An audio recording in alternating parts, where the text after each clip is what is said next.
আসসালামু আলাইকুম রহমতুল্লাহ। সম্মানিত দর্শক ও শ্রোতা মণ্ডলী, কুরবানির পশুর বয়স কত হতে হবে এ সম্পর্কে রাসূলুল্লাহ সাল্লাল্লাহু আলাইহি ওয়াসাল্লাম বলেন, তোমরা মুসিন্না দ্বারা কুরবানি করো, মুসিন্না না পাইলে তোমরা জাসা দ্বারা কুরবানি করো।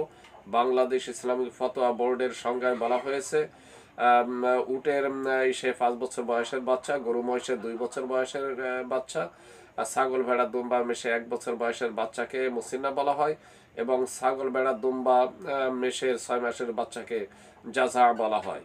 অর্থাৎ কুরবানির ক্ষেত্রে উটের 5 বছর বয়সের হতে হবে, গরু মহিষের কমপক্ষে 2 বছর বয়সের হতে হবে, ছাগল ভেড়া দুম্বার কমপক্ষে 1 বছর বয়সের হতে হবে।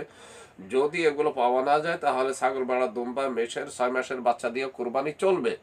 অত্র হাদিস খান আল হাদিস অ্যাপসের আবু দাউদ শরীফের সে 2797 2799, ইবনে মাজাহ শরীফে 3108 ক্ষেত্রে 40 নম্বরে আপনারা পেয়ে যাবেন।